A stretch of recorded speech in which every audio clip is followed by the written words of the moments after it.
Welcome, Seeker, to Mystic Praxis, a charming podcast at the crossroads where the eclectic meets the divine. Join us as we play with integrating spiritual pathmaking and modern culture to make our everyday lives more mindful, mystical, and magical, and to share what we learn along the way. Whether you're a longtime skeptic or down for some full-on witchy woo-woo, this lo-fi, high-vibe series has got you covered.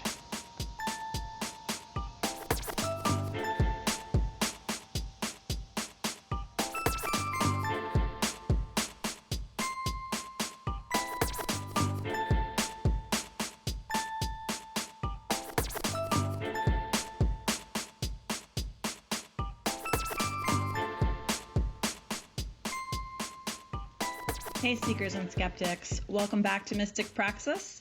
I'm Alya, your host, and this is episode 10 and also the season premiere of season 2 of Mystic Praxis, the podcast/vlog.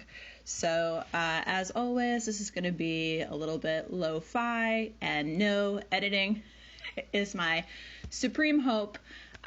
So what I thought we would do in season 2, besides being kind of video first, so if you are on YouTube, you're going to be able to see some of the things that I'm sharing, as well as hear what you might hear if you're listening through one of the wonderful podcast channels through which we're distributed. So what I wanted to talk about today is essentially the title of this podcast is In Praise of Reading Difficult Books. And the reason why I wanted to pick this as a topic is, well, I wanted to talk a little bit about some of the books that I did in 2020, or read in 2020, and talk a little bit about what I learned from them. But as I was thinking about it, I was thinking, well, there's the content of what I learned, but I actually learned a lot about my process of learning. And I'm a book nerd, and not everyone is, so some folks prefer other forms of learning, and I have to say I really like videos. So thank you to the YouTube podcast community for all of the wonderful videos that you put up that keep me entertained. But this is kind of about books and the process of learning, because a big part of Mystic Praxis is around experimentation and learning new things and expanding, whether in a woo way or a woo curious or completely skeptical way, learning and sort of changing one's mind. And how does one do that and approach that? So I think that there are 3 types of difficult books, or 3 difficult, it doesn't have to be a book, okay, but the difficulty, the challenge is where the juice is, right? We sort of learn more, we expedite our own growth through challenging.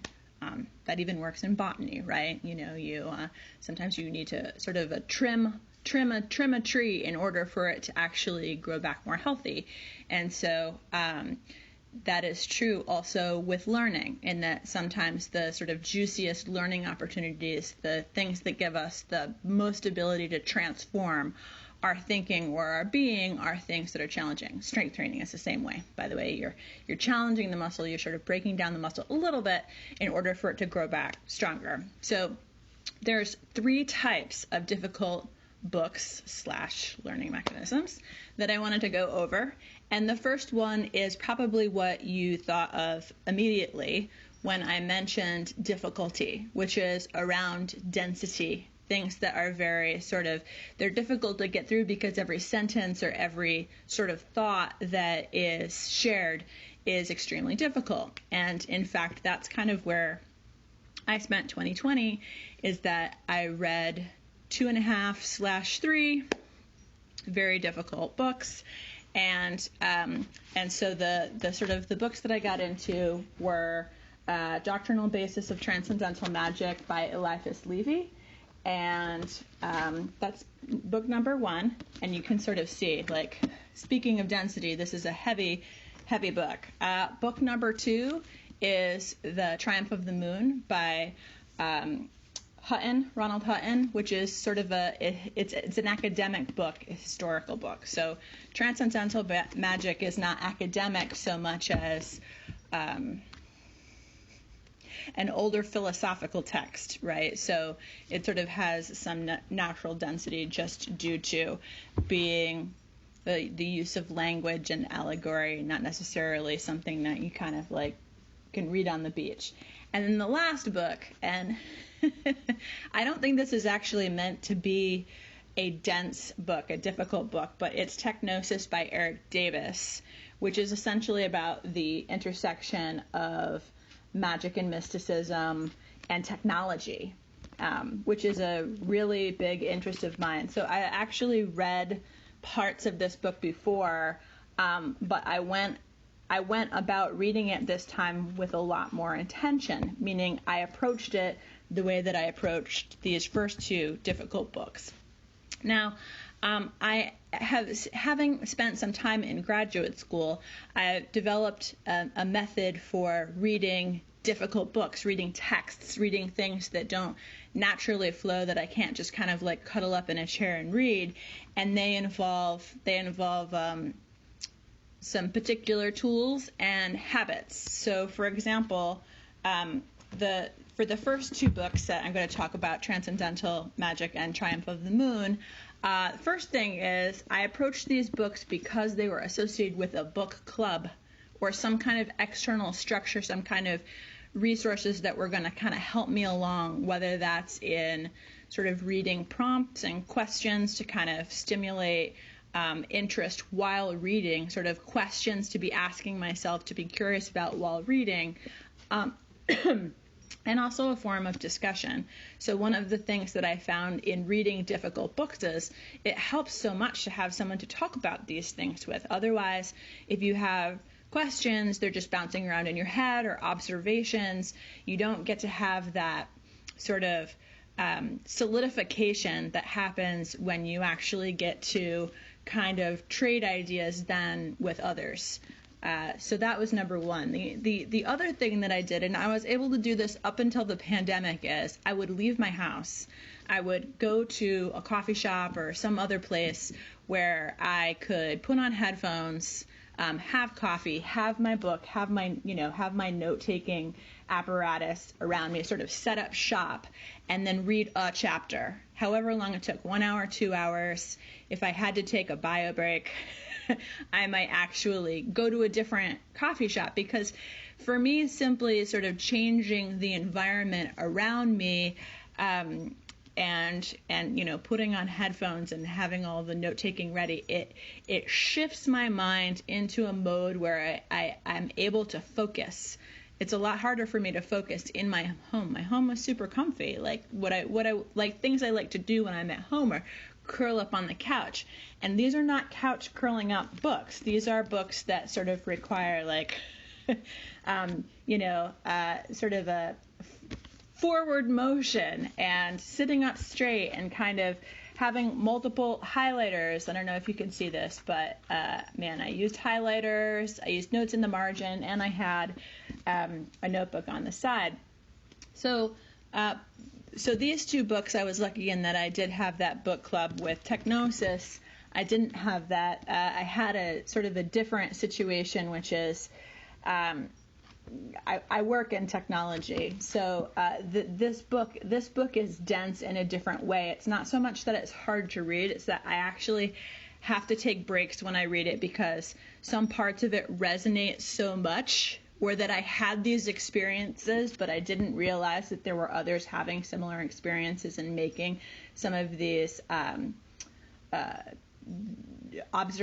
similar observations. So I had to take breaks just because it was just so personally relevant that I needed a little time and space away to absorb. So it's been an interesting process. But that's the first type of book, and that's the first type of difficulty, which is simply that it's just a lot of information to take in. It's a lot to process. It's almost like you need to be very organized in how you approach the material, because it's not necessarily something that you can naturally absorb. You need to work at it, and that is a very particular type of difficulty And it's a very particular type of challenge. And if you're academically inclined or, highly intellectual, you like philosophy, then that may be something that you do as pleasure reading. But for me, it's not exactly pleasure reading. What's pleasurable is finishing the reading. What is pleasurable is the new information, context, constructs, allegories that I can tap into later, and simply the pride of having completed something that was very difficult for me to do. I'm a fast reader. I'm not going to lie about that or dissemble or be falsely modest. I'm a fast reader. But I, too, when faced with highly dense material that is not necessarily sort of natural for me, I really have to work at it. And so I'm very proud to have sort of finished these 3 books, and I have to thank Benabel Wen for her wonderful. One of the nice things about this class that Benabel put together is she took this text, which you can find freely online, Eliphas Levi. You can find that in internet archives and such. But she put all kinds of annotations and exercises in here, and her own kind of footnotes, so that you could really kind of sort of walk through the material with someone like Benabel, who has great kind of mastery and obviously is very organized in her studies. Maybe that comes from her time at law school. So that was really great. She also had videos for every chapter, and she offered her book club was really in the form of a course. So I recommend that you sort of look that up if you're interested in kind of early occult texts from the sort of Western occult in the sort of 1900s and those foundational materials. This is really good. By the way, I would also say reading Rachel Pollack's book on tarot and the Kabbalah before reading this I could not have planned that better. I did not know. I'm a longtime tarot person, but I hadn't had any exposure to the Kabbalah other than knowing that like Madonna was into it in the 90s. And reading that before getting into this was wonderful, because all of the concepts of the tarot, all the concepts of the Kabbalah, they kind of repeat and they're really built on in this book. And Rachel Pollack's book on the topic was very accessible. It did not require, 4 months of every Saturday, bolting myself to a table in a coffee shop in order to get through it. It was a really great read. Thank you, Rachel. So that was the first text. And then the second one, The Triumph of the Moon, amazing. So those of you who are big into sort of the witchy YouTube scene have probably heard of Thorn Mooney. If you haven't, she's great. She has 10 years worth of videos of her own observations. She's a traditional Wiccan and has actually published books on that topic. And she has a Patreon. And one of the benefits of her Patreon is multiple book clubs where she does provide these sort of prompts by chapter, and actually, folks can kind of comment in a Discord that's set up associated with it. And I hadn't heard of this book. I just sort of read it because it seemed to come recommended, and I was interested in the sort of continuing this idea of reading things that are difficult for me to absorb and having the help and the crutch of folks who've read it before and folks kind of in a group. And so this was phenomenal because it was part of her academic book club, and this is a very academic text. And if you are woo,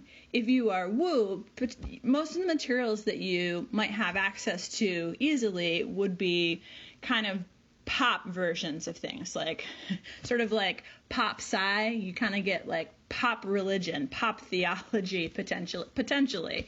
And so this academic treatment of the history, really kind of going in depth and trying to understand primary sources and understand the historical basis of some of the leading voices in the fields over time, was just mind-blowing. I don't want to give spoilers away, but I would say that the history that I had heard about paganism and witchcraft in the Western traditions does not entirely match what I learned from this book, and this book made some really compelling cases for things. I learned a lot about sort of secret lodges of the 1900s and the impact of that, the impact of romanticism and urbanization and industrialization on potentially the sort of ideas that shaped modern paganism. Also fascinating in here is sort of some of the ideas of like what happened in the 70s with the development in the New Age community, feminism, ecology, and how that shaped then probably what became popular in sort of the 80s and 90s as far as paganism and Wicca and witchcraft. So whether or not you're a believer, this is really interesting too. If you've ever been, even interested in the burning times, if you've heard of that as a concept, this provides some hard facts that might not match up with what you've heard. So that's a super overview. I can get more in depth into any of these difficult, dense books at some point if you like. But I wanted to switch to the second con. This will be just kind of be a drive-by to the third type of difficult books, which is books that are difficult because the protagonist is annoying AF. So I came upon this concept when reading Confederacy of Dunces, which I think the author of that's name is O'Toole, Peter O'Toole maybe. Sorry. But Confederacy of Dunces was such a slog because you sort of reading this book and the protagonist or the main character isn't even really a protagonist. The main character is kind of an antagonist, not a hero, but an anti-hero. And is not redeemed by the end of the book. And there's actually a lot of great literature where this is what happens. It's kind of like a deep lit version of the Seinfeldian universe, which if you were a fan of Seinfeld, you know that Jerry Seinfeld's sort of philosophy around his characters was, I think it was no crying, no learning. And that indeed, you find in some of these novels or literature where the main character is not in fact a hero, but is an anti-hero. Some of the ideas of that is that it makes the stories more interesting when folks don't actually find redemption. It also makes the characters potentially more accessible because a lot of us cannot live up to some of these sort of heroics that you find when your hero gets built up. So the folks who don't rise who are closer to the ground are kind of closer to the rest of us, sort of just walking around here in reality and making bad decisions sometimes and hurting people sometimes and not always learning our lessons. But so I remember this from Confederacy of Dunces, and I could not find my copy of that, probably because, like in the scene from Silver Linings Playbook, you get to a certain point and you realize that there is not going to be a lesson or a relief. You don't have that psychological relief of having this character that you've invested so much time in, because reading these books takes your time, right? So you've invested time in this character, and the story is not going the way that you hoped it would. Like there was hope on the horizon, and then suddenly someone shuts a door. And so, like the character in Silver Linings Playbook, maybe you want to just throw that book right out the window. And that may be what happened with my copy of Confederacy of Dunces. Wonderful book. Really well written, very well crafted, but not necessarily fun to read, which is a good lead in to the third type of difficult book, which is books that are controversial. And so there's a banned books week that's sort of put on by the American Library Association every year. And they celebrate this idea that free expression, free expression is challenged in the form of things being censored or banned. And so this is in celebration of, in the U.S., we're a society who challenges, right? In that we we seek to foster free expression, even when it's not comfortable. And so I did a little research, actually, about not just Banned Books Week, but about books being banned. And part of what I was thinking and part of what I was looking at was, well, stuff that's controversial, isn't that where the juice is? Isn't that where the fun is when things are, when things are controversial? Because we're talking about what, sex, drugs, rock and roll? That's what's too hot for folks to absorb? And so I went and I did some research, and I realized that there's the Modern Library Association has something called sort of the Radcliffe reading list, and they have what I was looking at the time was they'd published a sort of a reading list of the top 100 novels of the 20th century, right? And so if you've been to high school yet, or middle school, a lot of the books that are sort of on this list are considered, they're the great books, right? So you've probably read a lot of or some of, or a few of, or many of the books on this list, as had I. But in looking at censorship and challenges and banning activities, it turns out that I think it was 46 of the top 100 books of the 20th century were also on frequently challenged list by the American Library Association. So I just thought that was so interesting, and sort of looking through the list, there were a lot of titles that I kind of expected. I kind of remembered them as having been things that were controversial, like To Kill a Mockingbird, or 1984, or the one that's Fahrenheit 451, where books are literally burned, but I was just surprised that it was 46 of the top 100. And so I decided to read all 46. And before you get excited because you're like, oh my gosh, 46 books, I had already read quite a few of them. So this project, which took months, I read the rest. So I have read all 46 of the classics that were on this list. And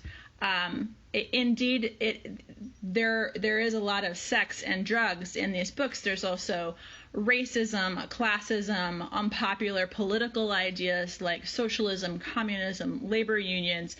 There's corruption and a lot of race issues. And so what I discovered is that the controversy is where the juice is.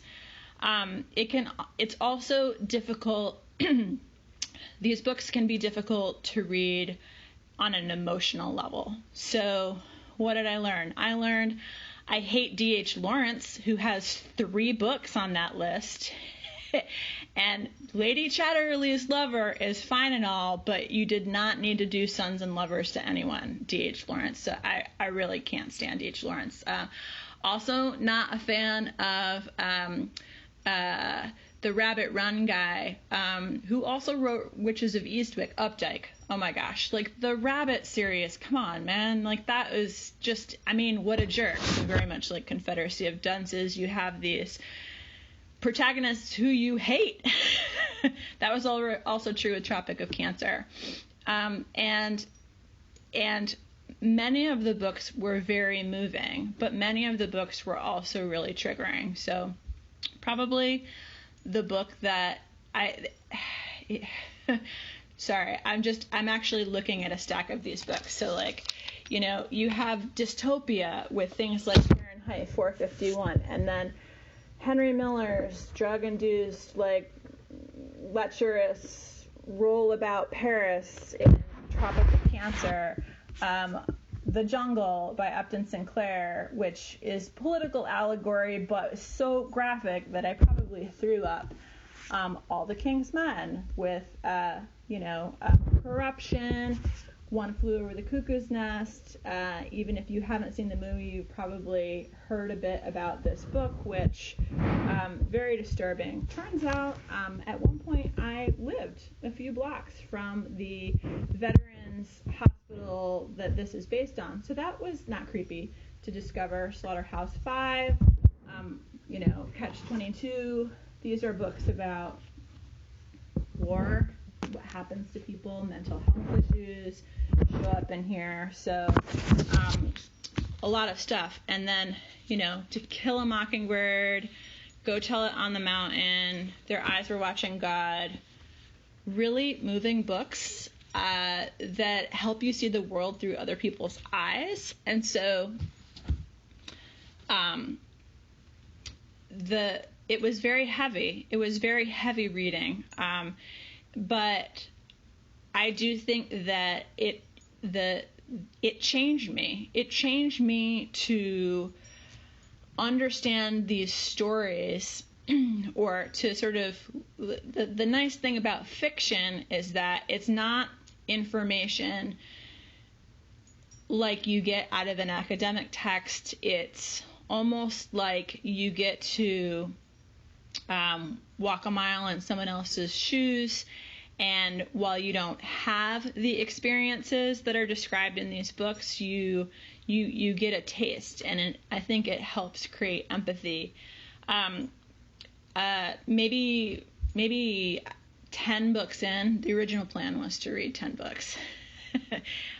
But I ended up reading 22, and these novels were so heavy that I went a little afield, so I ended up picking some modern books, which tend to be kids' books, actually. Also comics. I think it's the Comics Defense League, because there are a lot of graphic novels that, I think this one, Color of Earth, is both a sort of a young adult, but it's also a graphic novel that ended up on Band's list. Captain Underpants is on a lot of the band lists. I added in some poetry. What I was going to say is sort of, I think the book that will stay with me the longest, and that's really hard to write because some of these books were really moving. I mean, to reread To Kill a Mockingbird, that was it was special. Invisible Man by Ralph Ellison. So I hadn't really heard about that book before reading it, but it's about a lot of things. It's about a person's experience. He goes through sort of education systems, and then he's working. So there's some things about like labor unions and industrialization and such. And then there's sort of a political element. So it's sort of like 3 arcs within the story about a particular person, and that person sort of confronting social dynamics. And the thing about it, besides the fact that it was sort of an experience in a time and from a perspective that was, very different from my own lived experience. As I was reading the book, I kept thinking, this feels like jazz. And so this is where great literature is valuable, both because it's it's expressing ideas, it's sharing emotions, but like, wow, it's just so well written. And then afterwards, I think that that was purposeful. So Ellison, who wrote that book, I think he was a jazz musician, or if he wasn't himself a jazz musician, jazz was part of what he was trying to bring across in the book, even though he never talked about jazz, which was pretty amazing. So, and a little bit on censorship itself. So, one of the things that I wanted to talk about a little bit, since I learned it, since you're here, since you're on the line, is that when I did this project, I didn't really understand what censorship was. So I didn't understand how these lists got created. And the lists are the Banned Books Week, for example, and some of these lists about censored or frequently challenged books. These are from the American Library Association. So typically when books are challenged, they're challenged in public libraries, school libraries. It's much rarer for, I guess, for challenges to be noted about, you know, I don't know, groups of people going into a bookstore and sort of wanting Barnes & Noble to take something off of their shelves or what have you. So we're actually talking about being challenged in libraries, is where these lists come from, which makes sense. It's the American Library Association holding on to it. And so it kind of makes sense the types of books that get challenged, actually, because I found a number of these books very disturbing and triggering, and that in fact is why a lot of these books get challenged, because parents, rightly or wrongly, feel like the material is too intense for the age group that it might be being made available, taught to, shared with. And so I'm not saying that that excuses challenging some of these things, because one of the books on the list was The Lorax by Dr. Seuss, which was challenged, I think, in Oregon and maybe also in a town in the UK. And it was often challenged because it was critical of the logging industry, right? Because the Lorax speaks for the trees. And so, I mean, there's all kinds of reasons, but I understand the idea that maybe it's too intense for people. I think that that's true. Books don't come with trigger warnings on them, right? And there's a lot of really there's intensity around it. So if you think about something like The Jungle by Upton Sinclair, that was on purpose. He was totally being challenging. He was totally being so graphic, because he was trying to inspire a reaction. He was trying to inspire a change, right? He's trying to inspire a change. And so these books that are frequently banned, I think I was right. They're the interesting books. They're exciting, and they're challenging. And so they're useful in that way. But I wanted to talk about two books in particular.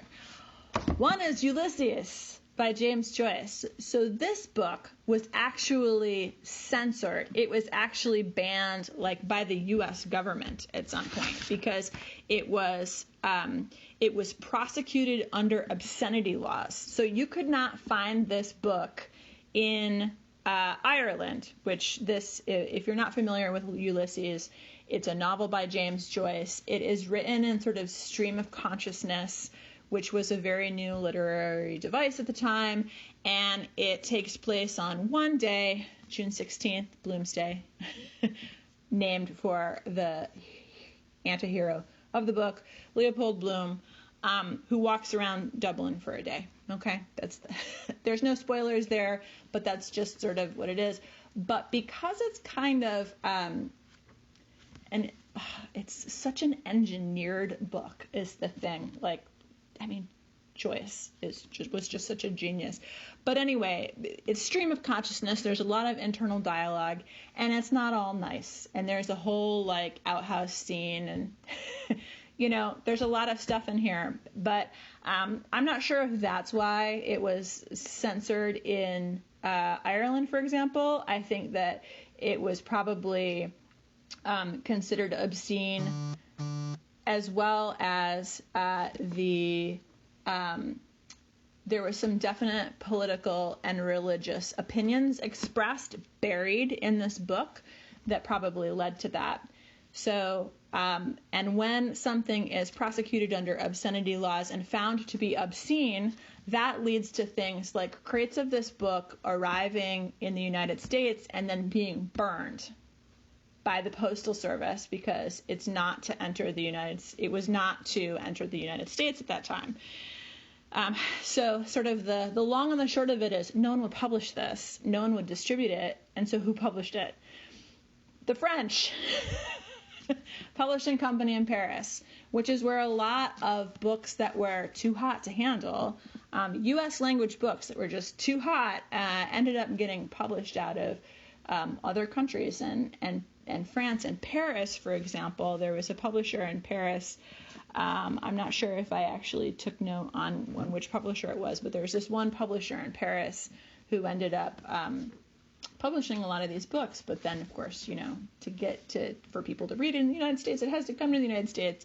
And the thing that I find most hilarious about this, by the way, this is also an extremely dense book that for me to have gotten through it and really understood it, I needed to do it with a professor of Irish literature who was a Joyce scholar, so that I had the context to actually approach it one chapter at a time and get through it. This is a very hard book to read.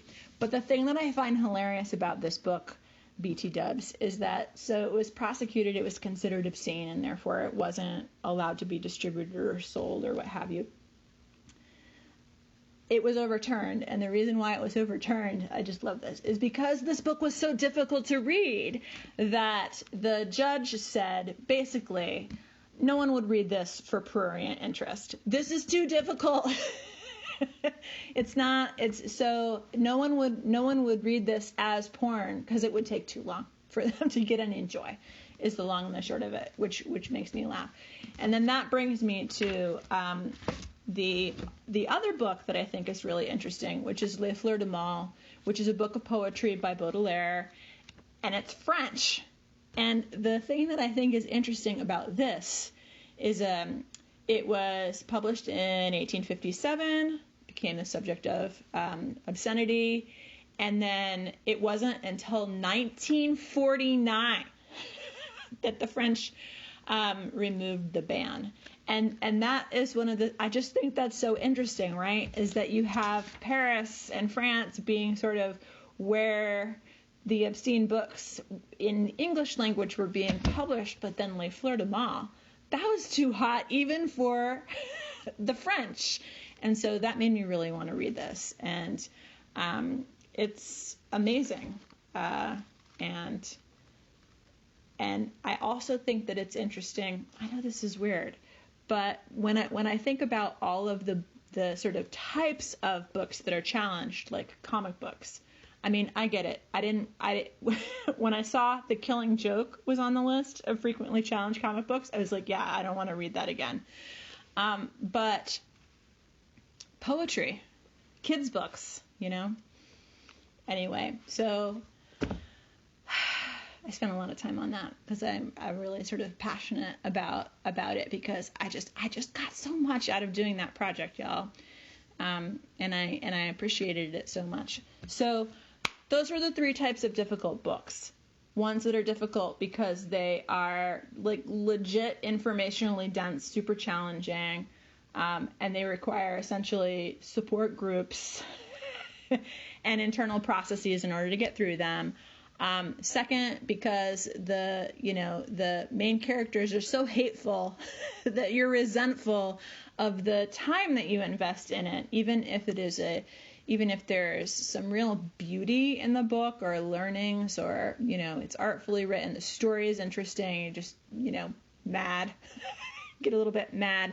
And then the last one is books that are they're challenging and they're controversial, and so the difficulty of those books is that they can be really emotionally draining, but they are definitely where I feel like that last category is the book that can inspire the most personal transformation, because it really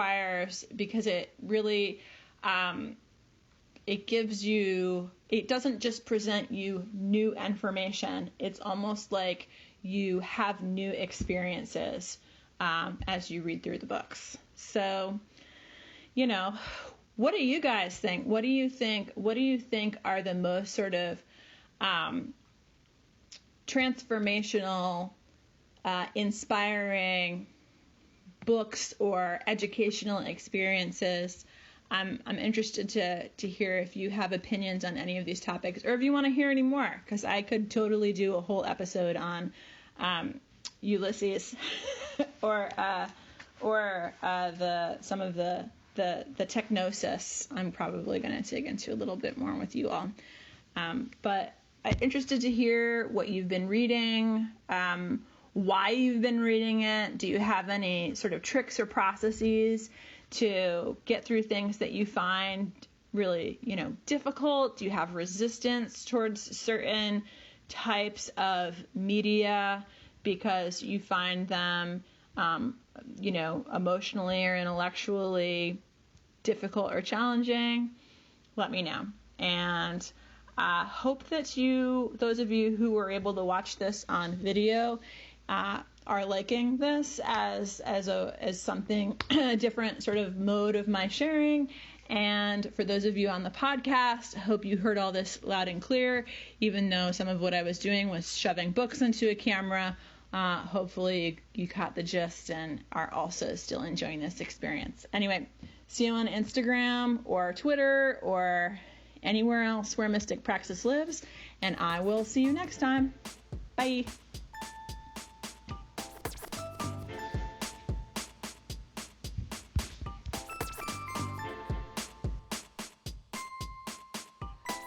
Thanks for listening. We hope you enjoyed this episode of Mystic Praxis, and we would love it if you would hit subscribe wherever you found us, whether it's iTunes, Stitcher, Spotify, YouTube, Google Podcasts, or straight from our RSS feed at mysticpraxis.com. Don't forget, you can also give us feedback and find us live on your favorite social platforms. We are Mystic Praxis on both Twitter and Instagram, and you can email us at mysticpraxis@gmail.com.